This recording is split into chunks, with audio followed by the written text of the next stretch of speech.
Welcome to Brewsers, a podcast about beer, coffee, booze, and bruisers. I am your host, Rody John, and today we speak to Ezra Cox from Blackland Distillery in Fort Worth, Texas. This is part one of two interview that we have with him. It was so long that I had to cut it in half. So here is part one. We talk all about his vast history in beer and spirits from Seattle all the way to Texas. And part one is all about his journey to Texas and getting to Blackland Distillery. I'm not going to waste any more time with our intro. If you want, please sign up for our newsletter. Even more fun facts, and you get to know more about our guests.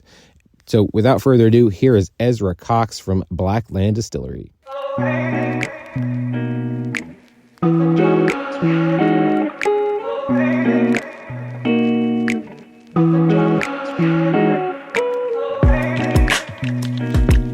I would like to welcome to the show Ezra Cox. He is the head distiller and production manager here at Blackland Distillery here in Fort Worth, Texas. How are you doing today, sir? Very good, thank you.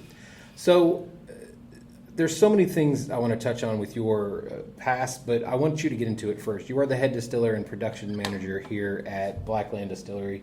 Can you tell us a little bit about your history in the alcohol world?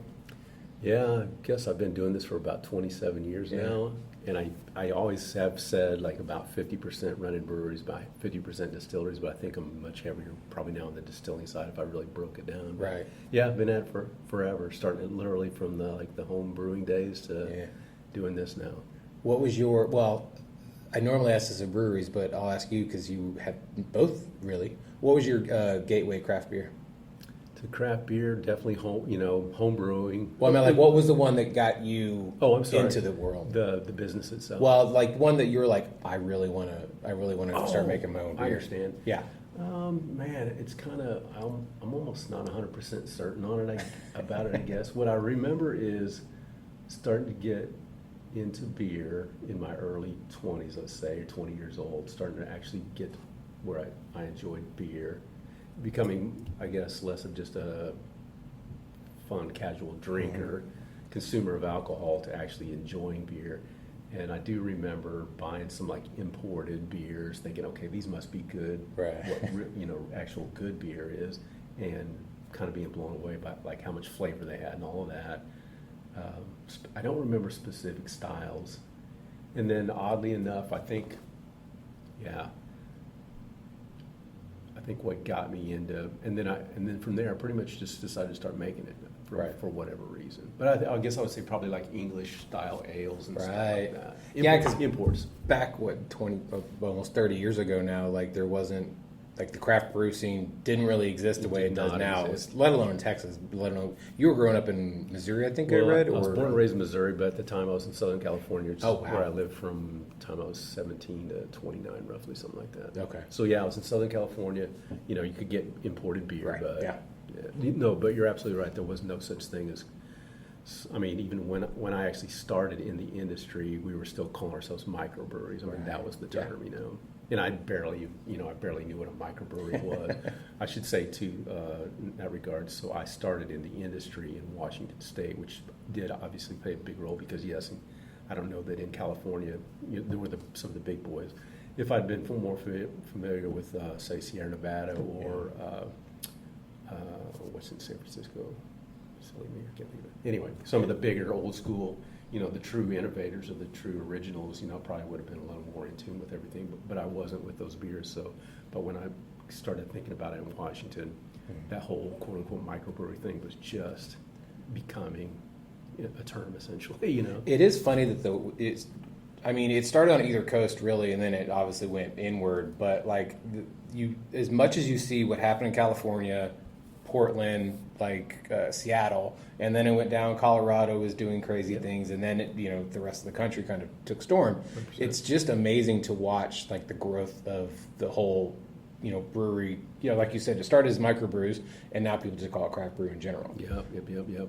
Yeah, that's really how it happened for sure. Like I said, I didn't hardly know what quote unquote craft beer was till I moved to Washington, and there were just a few. I mean, that's really how it happened for me. Was I was moving up there when I was 28. I was 28, I guess, at the time, moving up there, and I made a bunch of beer at home. So I was stupid enough to think, I can make a job out of this. Of course, which millions of people have done since then, for sure. And then so trying to figure out, like, I knew there were breweries up there, and trying to figure out where they were, if where they existed and all that. And there were a handful of true, old school, and I won't remember the name, so I hate to get started on them, but there were a few of them out there. So Yeah. just getting going there. No, that makes sense. And I don't remember, actually at that time even, I don't remember a lot happening in Portland, but I might be wrong about that, but just kind of scattered around Western Washington is the way I remembered it at the time. Right. No, I mean, yeah, that seems to check out as well. And by the way, nobody would hire me at the time either. Really? Well, it wasn't exactly a raging industry at all. That's what Right. it was just so many scattered small businesses that was just dudes like doing stuff. Yeah. That's all it was. Basically, just in a much bigger garage, they're doing the same thing you were doing. Yeah. Literally, there was no pro brewery. You get online and be like, want ads like here. Yeah. Hiring, looking for inexperienced wannabe brewers. Right. That's what I was for sure at the time. But yeah, I mean, everything started in garages for the most part there, and so 100%, man. like you said, trying to going around and be like, hey, can I work here? Yeah, because all the people that would, obviously I'd got a job, but all the people that I inquired with at the time, yes, they were all literally home brewers that had done the same thing. Probably definitely a lot of them were kind of gearheads and tinkerers too. Yeah. So they put those two things together, which is like that passion for good beer, trying to figure out how to make beer, the beers that we were drinking from elsewhere, how to reproduce them here fresh and all that, but also kind of figuring out how to build equipment and piece it together, Right. what the process looked like and all that. Yeah, because technology back then is not anywhere close to where it is now when it comes to the brewery scene or just making things, better for making liquor or anything in general. Probably true, yeah. Maybe a good example of that I actually I talk about sometimes here on our tours and whatnot, or when I'm showing people around the distillery, is we have an old milk tank here, an old Mueller milk tank. It's about a 400-gallon deal, but and it's ancient. It's a beast.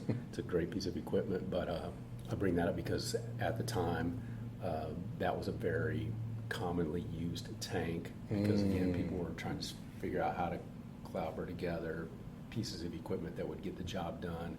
And the industry was buying up like all the milk tanks around the country they could get their hands on. In fact, I remember like the standard back then was milk tank should cost you about $1 a gallon. So that 400-gallon tank in there would cost $400. That's it was crazy. Perfect for making beer in or fermenting in. People were converting into all kinds of equipment. So yes, to your point, that's exactly where we were.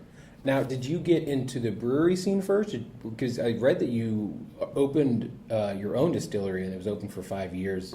Did the beer side happen first, or the distillery happen? Beer for sure for Okay. me, yeah. The distilling was definitely kind of an offshoot or a growth from the beer side. But so I'd already been brewing professionally for 12 years. And then after that, with the intention of how it really happened was leaving that with the intention of building my own brewery, actually, because I was still intending to pursue craft beer, and that project evolved into a distillery. So that's how that whole thing happened. Interesting. Yeah. Now, I guess, how did it turn from a brewery into a distillery? Yeah, it's just a matter of timing mostly. I do remember conversations. So I worked I was fortunate when I moved to Washington, I did get a good job with a gentleman named Dick Young, who was, again, he was just an old school farmer that was super into beer, trying to figure out how to build breweries. Builder, so he tinkered, built his own equipment and whatnot. Anyway, that worked out amazingly for 12 years, where we went from pretty much, like you just said, practically in the back of a barn up to regional scale. We were distributing regionally and had just built it like a 10,000 square foot brewery, so that went really well. But I left that because I just had a desire just to do my own thing, Of course, yeah. And that would end up being a matter of timing. So I had a business plan put together, and literally as I was kind of pursuing financing or trying to figure out how to build a business, which by the way is not my thing at all. I figured that out in the process. But timing wise, about that time, the Dry Fly Distilling in Eastern Washington, who they're now the original Washington distillery essentially, they had essentially the same, probably a couple years ahead of me, but they had tried to build a distillery in Washington and found out basically that there was no laws against it, but there was no process to get a license, literally. Interesting. So I guess you kind of have to look at this as like we just talked about brewing industry developing from garages to micros to craft and all that. But, Right. So the distillery industry, of course, did the same thing, but whatever, 15 years later sort of thing. Yeah. Anyway, so they had kind of paved their own path to get a license, and I became aware of that, and I realized, this is interesting, like this is a whole another direction, super innovative, to kind of get in on the ground floor sort of thing. I should say also that when I was working at the brewery that we just talked about for 12 years, we had a few conversations, just casual conversations, like what about this whole distilling thing, we're already running a brewery. I'm sure this conversation happened around the world, around the US, but so we were having it as well, unbeknownst, without the knowledge of what everybody else was talking about as well. But we've already got this brewing thing down, we're good at it, it's established. So we're 90% there with the equipment, we're 90% there with the process and all of that. We never pursued it, but the thought had crossed our mind a few times. So it's kind of in the back of my mind. So when this dry flat thing developed, we got to give them a lot of credit for what they did in Washington. That's when I started thinking, hey, this could be the direction for me to go. And that's how my professional distilling started for myself. Which spirits were you kind of focusing on there? 100% malt whiskey, yeah. Which is, I really wish I'd stuck with it in a lot of ways, because nobody was talking about malt whiskey for one thing. Yeah. Again, I'm not a business person, I would say, so maybe it's a total terrible mistake as well. But malt whiskey, and that primarily, mostly because I felt like, again, it was closer to brewing. Yeah. So I felt like it was an easy transition for me. I liked the product, so it was a natural for me. And I did some of it, of course, too, and I kind of wish I had stuck with it. Yeah. Isn't it crazy, I guess, going back to you working at a brewery, talking about distilling also there, we flash forward to now, we have at least 3 or 4 in the Metroplex doing the exact same thing.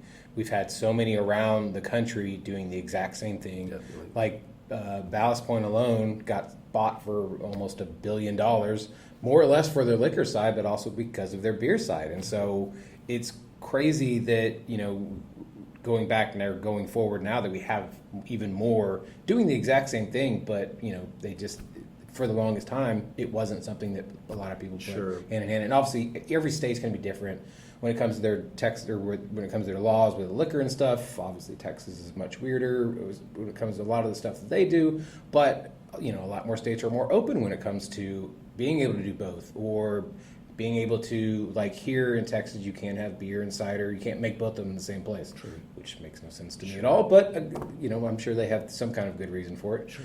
But, it's incredible to see the growth of the industry in general and them going hand in hand. True. I think it's kind of natural, just the way, like it said, happened with me as far as my thought process and all that. Like you said, as far as the industry went that way, especially with whiskey, of course, because if you're in the beer game, if you're making beer, you're already, it's just a processing business is really what it is. You're processing grain into a beverage. So, right. If you just break it down, you're processing raw material grain.